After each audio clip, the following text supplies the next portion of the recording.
Shalom, selamat pagi pemirsa dimanapun berada. Seperti biasa sebelum melakukan aktivitas kita hari ini, kita akan mendengarkan renungan pagi dari Ibu Sitanggang. Sebelum mendengarkan renungan pagi kita pada pagi hari ini, kita sama-sama berdoa. Bapa yang baik yang bertata dalam kerajaan surga, kami mengucap syukur Tuhan berkat yang boleh kami rasakan hingga pada pagi hari ini. Kami boleh bangun dalam keadaan sehat. Sebentar Tuhan, kami akan mendengarkan firman-Mu melalui renungan pagi.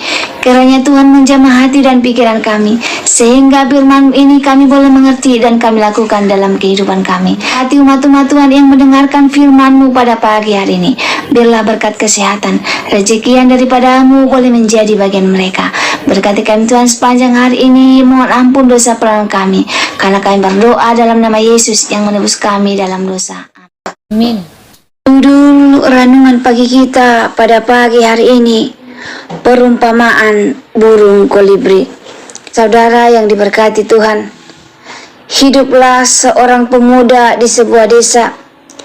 Ia mempunyai sahabat kecil yang istimewa, yaitu seekor burung kolibri. Keduanya merupakan sahabat karib yang tak terpisahkan. Pemuda itu demikian sayangnya terhadap si kolibri, sehingga ia membuat rumah-rumahan untuk burung tersebut. Kolibri pun menyayangi pemuda sahabatnya. Tersebut dan selalu terbang mengikuti kemana saja si pemuda pergi. Suatu hari pemuda tersebut bertemu dengan seorang gadis yang cantik di sekolahnya. Saat itu acara pesta dansa terbesar sepanjang tahun akan berlangsung. Si pemuda berpikir keras bagaimana caranya mengajak si gadis untuk menjadi pasangannya di pesta dansa nanti. Sepanjang hari ia mengumpulkan segenap keberaniannya. Akhirnya saat sekolah usai, ia menghampiri gadis itu dan mengajaknya ke pesta dansa. Gadis ini adalah seorang gadis yang sangat populer di sekolahnya.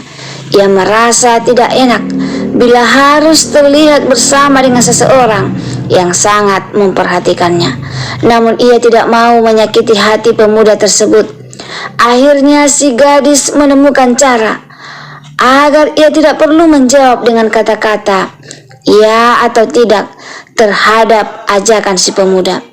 Ia berkata kepada si pemuda bahwa ia bersedia diajak ke pesta dansa jika si pemuda membawanya setangkai mawar merah.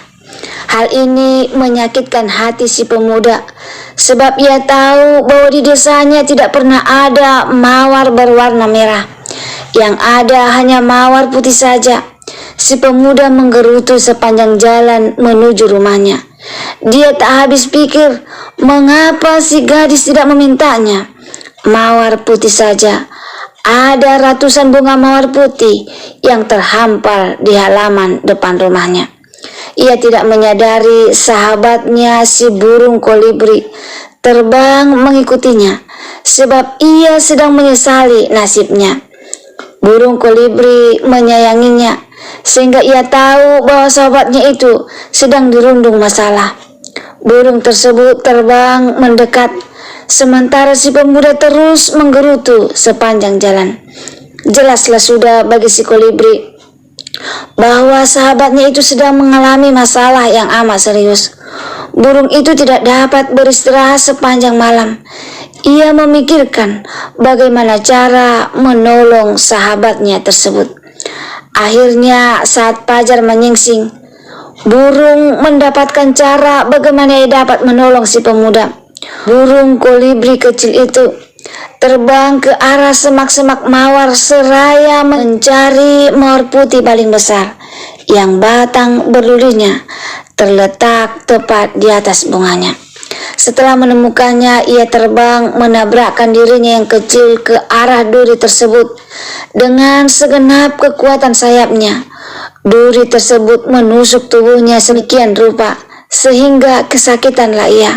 Tetesan darahnya yang bagaikan air mata berwarna merah itu mulai mengucur membasahi kelopak bunga mawar berwarna putih tersebut. Ketika si pemuda bersiap-siap pergi ke sekolah, dilihatnya setangkai mawar berwarna merah ada di tengah-tengah semak bunga mawar putih. Ia tidak dapat mempercayai matanya. Ia berlari ke arah mawar merah tersebut serta mencabut tangkainya. Dalam sukacitanya, ia tidak melihat seonggok tubuh kecil tak bernyawa yang tergeletak di tengah genangan darah di bawah semak-semak. Dengan gembiranya, ia membawa mawar merah itu ke sekolah. Sebelum ia sampai di sekolah, sekumpulan anak-anak muda yang sedang bermain sepak bola di lapangan memanggilnya untuk turut bermain bola dengan mereka. Jawaban pertanyaan yang terlintas di benaknya adalah menolak ajakan tersebut, karena ia memiliki hal yang lebih penting dari hanya sekedar bermain bola. Namun anak-anak tersebut terus mendesaknya bermain, sebab mereka sangat membutuhkan dirinya agar kedua kesebelasan menjadi genap jumlah pemainnya. Ia melihat ke arah mawar merah, kemudian berpaling ke arah anak-anak itu, lalu kembali menoleh ke arah mawar merah.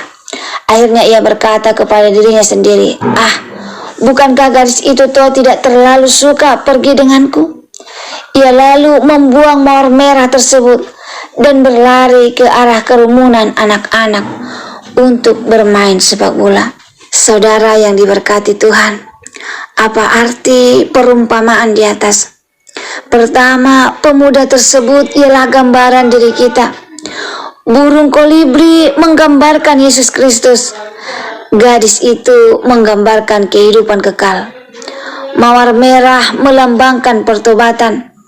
Sepak bola melambangkan hal-hal duniawi yang sering kita anggap penting dalam kehidupan kita.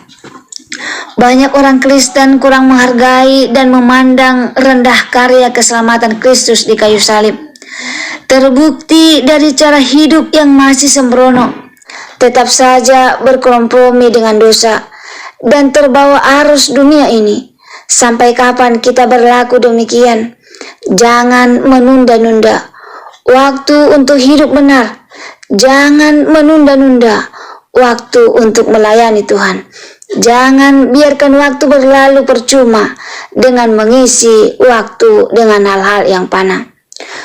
Roma 8 ayat 5 mengatakan, akan tetapi Allah menunjukkan kasih-Nya kepada kita oleh karena Kristus telah mati untuk kita. Ketika kita masih berdosa, kasih karunia atau anugerah adalah pemberian Allah yang diberikan kepada kita yang sesungguhnya tidak layak kita terima karena keberadaan kita sebagai orang berdosa. Karena kita telah diselamatkan, wajib bagi kita untuk berjuang begitu rupa, mempertahankan dan mengerjakan keselamatan yang telah kita terima. Semoga firman Tuhan pada pagi hari ini dapat menolong kita untuk lebih menghargai pengorbanan Yesus di kayu salib dengan menunjukkan kasih kita kepada Tuhan melalui perbuatan kita. Jika saudara merasa terberkati dengan firman Tuhan pada pagi hari ini, saudara boleh like, komen, subscribe, dan share di sosial media kamu, sehingga makin banyak umat-umat Tuhan lebih menghargai pengorbanan Yesus di kayu salib. Sebelum mengakhiri firman Tuhan pada pagi hari ini, kita sama-sama berdoa. Bapa yang baik yang bertata dalam kerajaan surga, terima kasih buat firman yang telah kami dengarkan pada pagi hari ini, yang mengingatkan kami untuk lebih menghargai pengorbanan Yesus di kayu salib untuk keselamatan kami, dengan menunjukkan kasih kami kepada Tuhan melalui penurutan kami kepada Tuhan. Kami tidak menunda-nunda untuk datang kepada Yesus dalam kehidupan kami. Berkati kami Tuhan dalam melakukannya dalam kehidupan kami, sehingga kami mampu melakukannya dalam kehidupan kami. Mohon ampun Tuhan dosa pelanggaran kami, karena kami berdoa dalam nama Yesus yang menebus kami dalam dosa. Amin. Terima kasih pemirsa telah mendengarkan firman Tuhan pada pagi hari ini. Sampai ketemu besok pagi. Terima kasih, Tuhan memberkati.